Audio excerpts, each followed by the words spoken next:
Isa pong pagbati sa inyo pong lahat mga kapatid. Happy Vesper po sa ating po mga kapatid na ngayon ay kagigising pa lamang. At tayo ngayon ay mag-aaral ng salita ng ating Panginoon Diyos. Ayon sa nais ng Diyos. Yan po ang ating pag-aaral, November 10, 2023. Puspos ng Espiritu. Tayo po ay manalangin.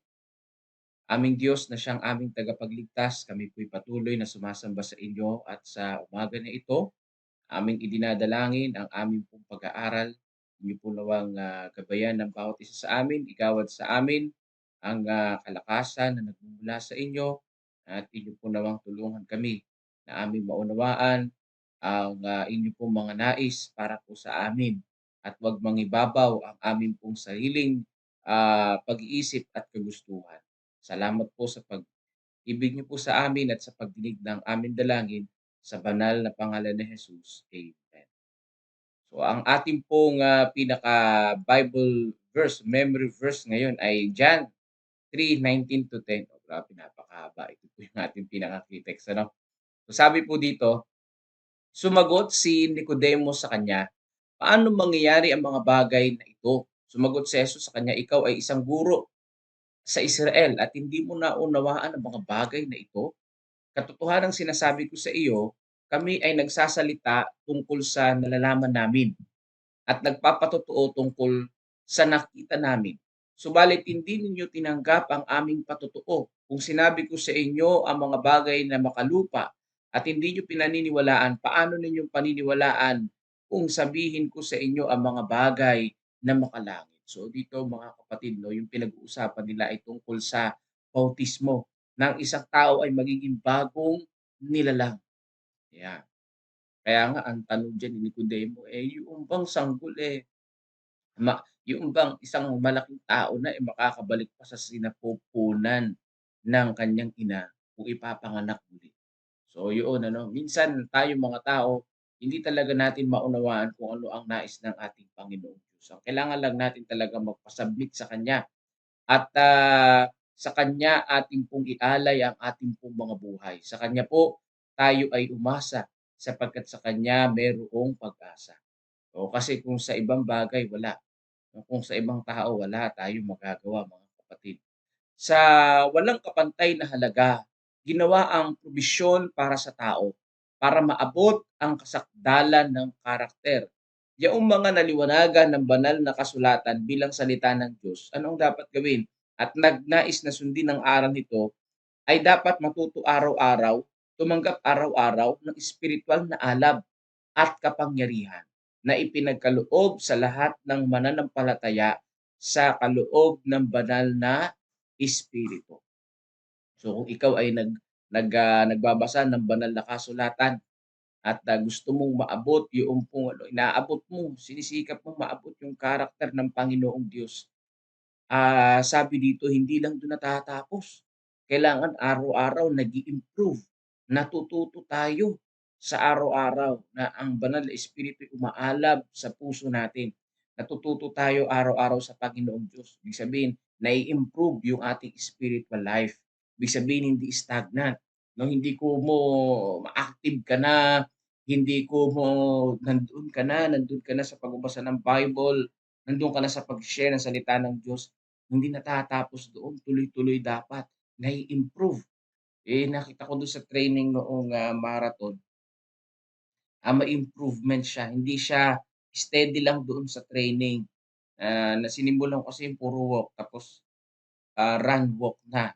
So, ngayong week, 2 minutes run, 3 minutes, walk, yan po yung ngayong week. Pero nung nakaraang week mga kapatid, ay yung run ay 1 minute lang at yung walk ay 4 minutes. So, ibig sabihin bawat linggo nag-i-improve siya kahit isa-isang minuto. So, gano'n din sa spiritual na buhay nag-i-improve siya kasi kapagka hindi yan nag-improve mga kapatid, so stagnant lang, hindi ka lumalakas. Gano'n po 'yun. So, kailangan sa spiritual na buhay lumalakas ka din, 'no? Tumitibay ka rin, kailangan nag-i-improve bawat araw. May improvement, hindi stagnant lang. Ang banal na espiritu ay walang bayad, gumagawa at malayang ahensya. Ginagamit ng Diyos ang langit, ang banal na espiritu ayon sa loobin niya. Ang mga kaisipan ng tao, paghatol ng tao ay hindi kailanman makapaglalagay ng limitasyon sa paggawa nito o maglagay ng daan para gumawa ito kung paanong hindi nila masasabi sa hangin.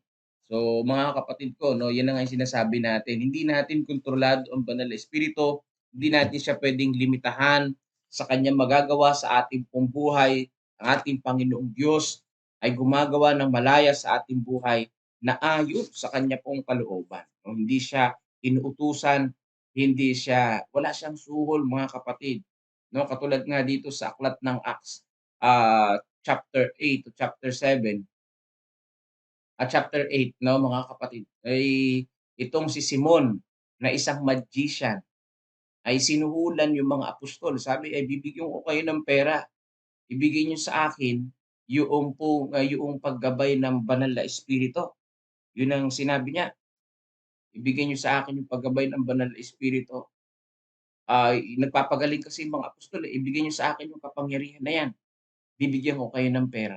O sabi ng mga apostol, "Ay, sa iyo na yung pera mo, isaksak mo sa baga mo." Ibig sabihin, sabi nila, eh, "Sa iyo na yung pera mo at, kasama mong mamatay. Hindi ho binabayaran ang kalooban ng Panginoong Diyos." So yun, hindi binabayaran ang kalooban ng Panginoong Diyos. Malinaw yun dun sa Acts chapter 8. "Inuutusan kitang sumimoy sa isang direksyon at gawin ang iyong sarili sa gayon o ganitong paraan." Hindi natin kayang utusan yung hangin, 'di ba? Sumisipoy ito ayon sa gusto niya. Kahit 'pag sumipol ka maaaring, humangin, pero nasa hangin kung saan siya pupunta, 'di ba? Kung paano gumagalaw ang hangin na puwersa nito na binabaluktot at pinuputol ang matataas na puno, totoo, sa daraanan nito, sa gayon ay iniimpluwensyahan ng banal na espiritu ang mga puso ng tao at walang sino man ang makapagtatakda ng gawain nito. So yun po, ano, hindi natin po puwedeng matakdaan ang gawain ng banal na espiritu. Ang kailangan lang natin manalangin at hingin ng paggabay ng banal na espiritu sa ating pong buhay. At pagkatapos nun, ang Panginoong Diyos na ang bahala mga kapatid, ano, ang Panginoong Diyos na ang bahala. Hindi natin kailangan ang mga bagay na hindi natin kontrol, hindi dapat tayo ma-stress. Yun ang talagang dapat natin daan. Yung mga bagay na hindi natin kontrol ay kailangan ipayapa natin ang ating isipan. Bakit? Hindi natin kontrol, eh. 'Pag kontrol natin, eh, di sige, go. Eh, hindi natin kontrol mga kapatid. So ang pinaka nakita kong lesson dito sa dito sa punto na ito, sa paragraph na ito mga kapatid, ang nakita kong, lesson dito ay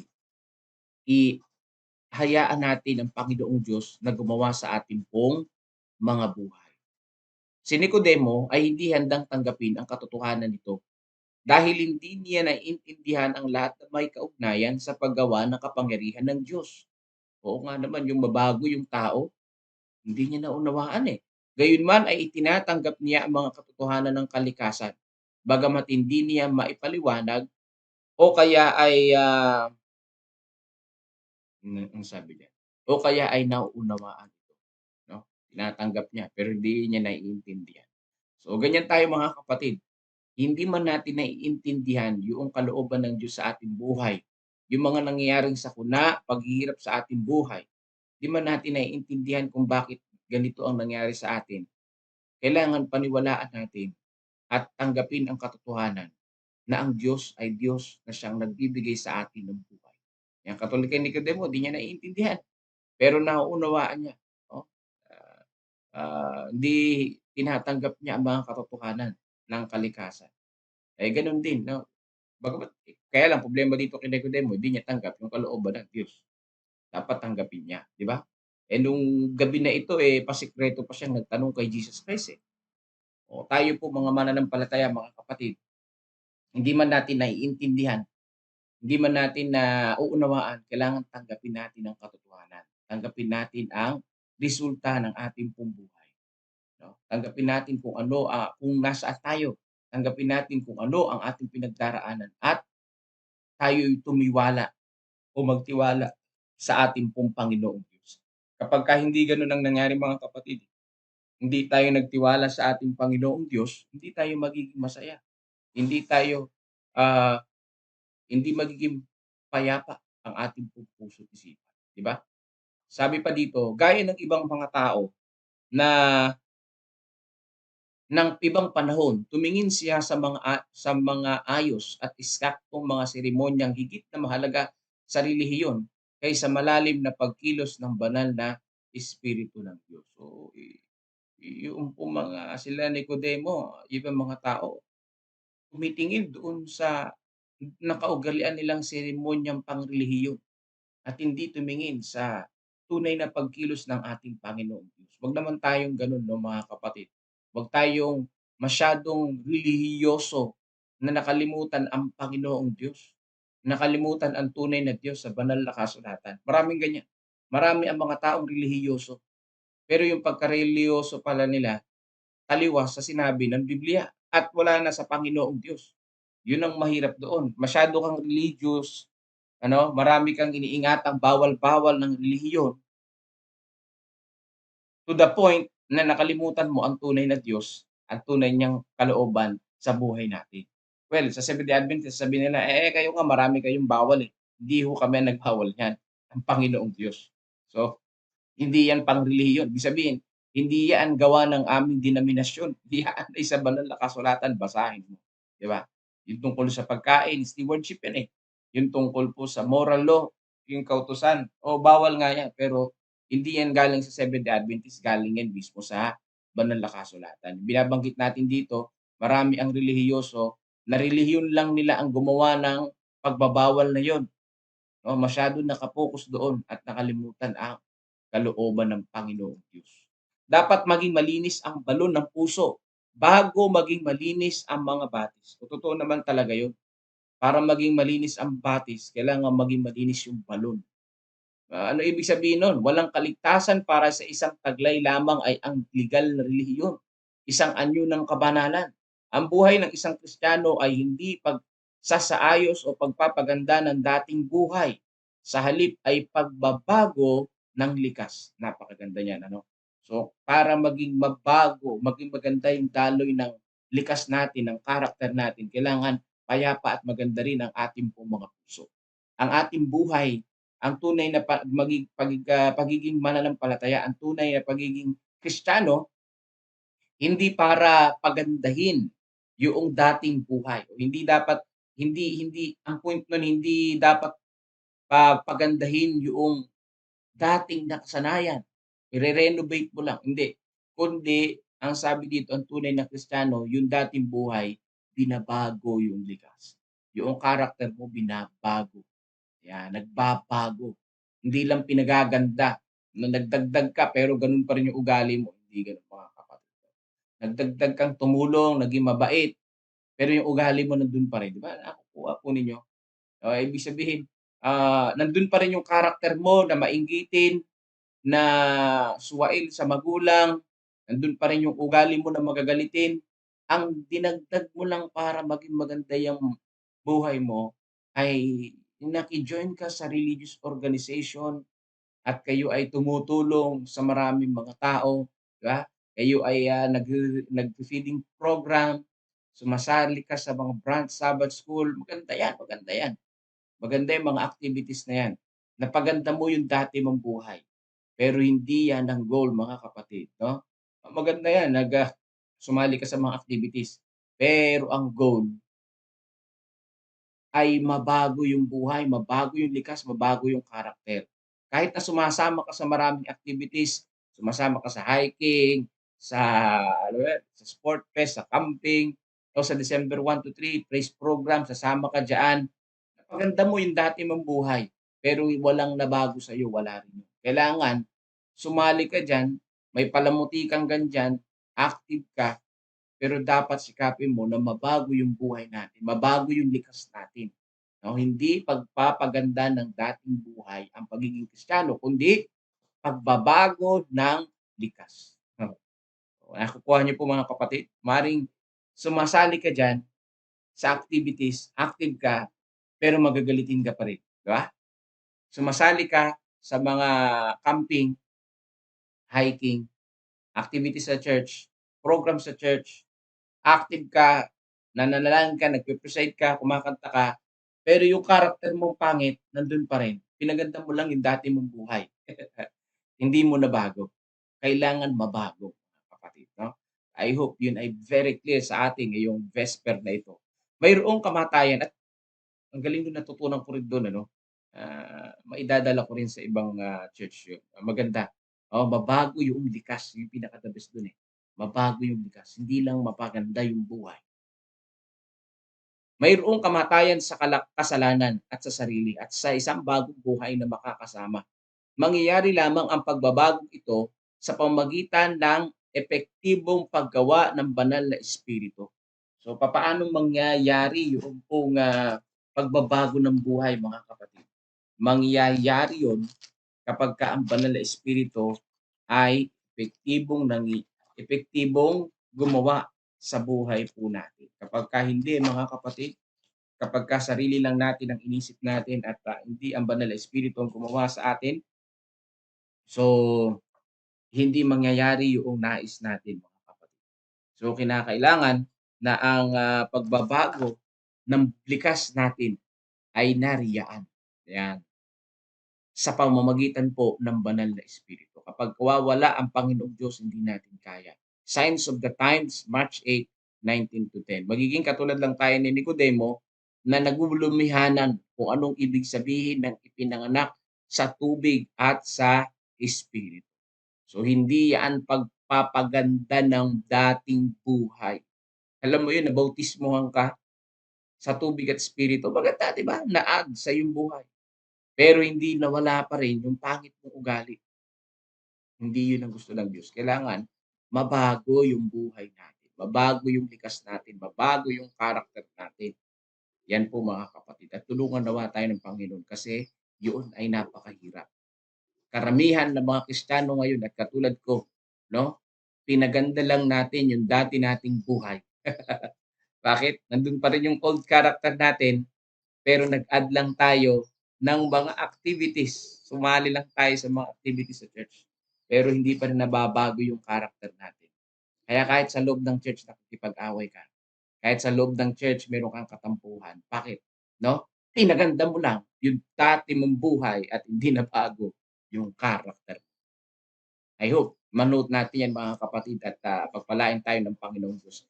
At yan ay ayon sa nais ng Panginoong Diyos na dapat nating gawin. So ngayon po ay mananalangin tayo, isama natin number 1, mga kapatid, ang ating pong mga sarili. Tayo mismo, no?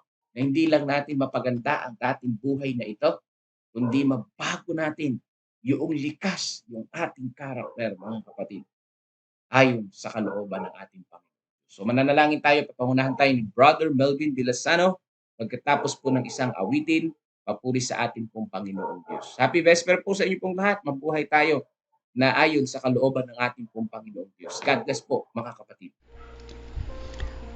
Amang banal na makapangyarihan sa lahat, nagpapasalamat po kami sa umaga na ito na patuloy nyo kaming binigyan ng panibagong buhay at pag-asa.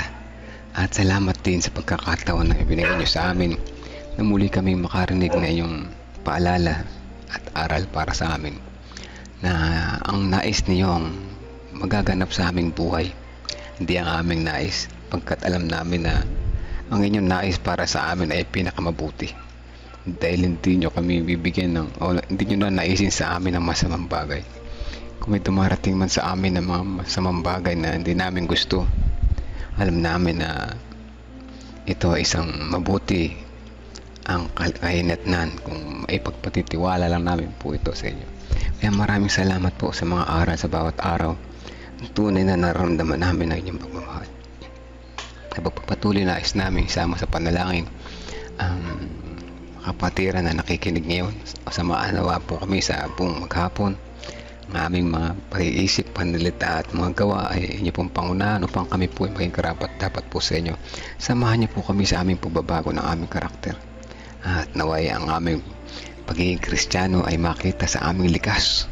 At kami ay magbago ang aming karakter pagkus makita sa amin ang karakter na may pagmamahal na kagaya po ng ipinakita nyo dito sa lupa.